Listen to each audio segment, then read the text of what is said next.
नमस्कार दोस्तों, राधे राधे। स्वागत है आपका मेरे इस चैनल माध्यम गंगा में। आज हम बृहस्पति देव की कथा सुनेंगे। कथा अगर पसंद आए तो कथा को एक लाइक ज़रूर करें। प्राचीन काल में एक ब्राह्मण रहा करता था। वह बहुत निर्धन था। उसे कोई संतान नहीं थी। उसकी स्त्री बहुत मलिनता के साथ रहती थी। वह स्नान नहीं करती, किसी देवता का पूजा नहीं करती थी। इससे ब्राह्मण देवता बड़ी दुखी रहते थे। बेचारे बहुत कुछ कहते किंतु उसका कुछ परिणाम न निकलता। भगवान की कृपा से ब्राह्मण की स्त्री को कन्या रूपी रत्न पैदा हुई। कन्या बड़ी होने पर प्रातः स्नान कर विष्णु भगवान का जाप व बृहस्पतिवार का व्रत करने लगी। अपने पूजा पाठ को समाप्त करके विद्यालय जाती तो अपनी माँ को मुट्ठी में जौ भर कर ले जाती और पाठशाला के मार्ग में डालती जाती। तब ये जौ स्वर्ण के हो जाते। लौटते समय उनको बिन कर घर ले आती थी। एक दिन वह बालिका सूप में उस सोने के जौ को फटक रही थी।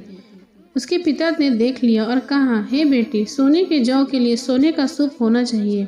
दूसरे दिन बृहस्पतिवार था। इस कन्या ने व्रत रखा और बृहस्पति देव से प्रार्थना करके कहा, मैंने आपकी पूजा सच्चे मन से की हो तो मेरे लिए सोने का सूप दे दो। बृहस्पति देव ने इसकी प्रार्थना स्वीकार कर ली।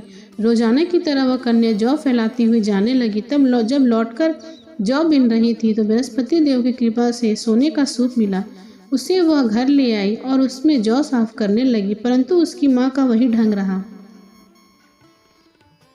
एक दिन की बात है, वह कन्या सोने के सूप में जौ साफ कर रही थी। उस समय उस शहर का राजपुत्र वहां से होकर निकला। इस कन्या के रूप को और कार्य को देखकर उस पर मोहित हो गया तथा अपने घर आकर भोजन तथा जल त्याग कर उदास होकर लेट गया। राजा को इस बात का पता चला तो वो अपने प्रधानमंत्री और उसके पास गए और बोले, हे बेटा, तुम्हें किस बात का कष्ट है? किसी ने अपमान किया अथवा और कारण हो सो कहो, मैं वही कार्य करूंगा जिससे तुम्हें प्रसन्नता हो।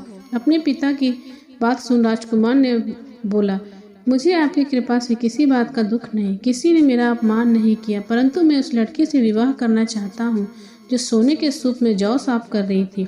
यह सुनकर राजा आश्चर्य में पड़ गया और बोला, हे बेटा, इस तरह की कन्या का पता तुम ही लगाओ। मैं उसके साथ तेरा विवाह अवश्य करा दूंगा। राजकुमार ने उस लड़की के घर का पता बताया। तब मंत्री उस लड़की के घर गए और ब्राह्मण देवता को सभी हाल बतलाया।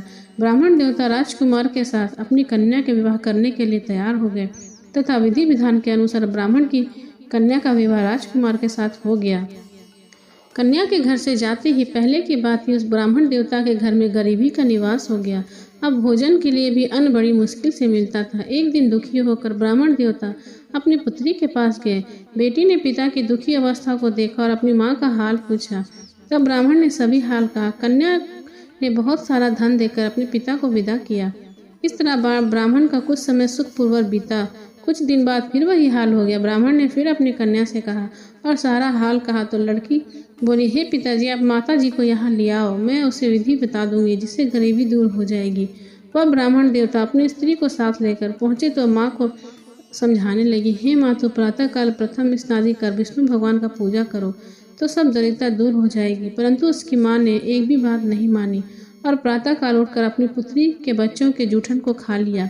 इससे उसके पुत्री को बहुत गुस्सा आया। उसने एक रात को अपनी माँ को उस कोठरी में बंद कर दिया और अपनी माँ को उसमें बंद कर प्रातःकाल उसे निकाला तथा स्नान आदि कराकर पाठ करवाया तो उसकी माँ की बुद्धि ठीक हो गई और फिर प्रत्येक बृहस्पति को व्रत रखने लगी। इस व्रत के प्रभाव से उसके माँ बाप भी धनवान और पुत्रवान हो गए और बृहस्पति के प्रभाव से इस लोक को सुख होकर स्वर्ग को प्रताप प्राप्त हुए। बोलो विष्णु भगवान की जय, माता लक्ष्मी की जय।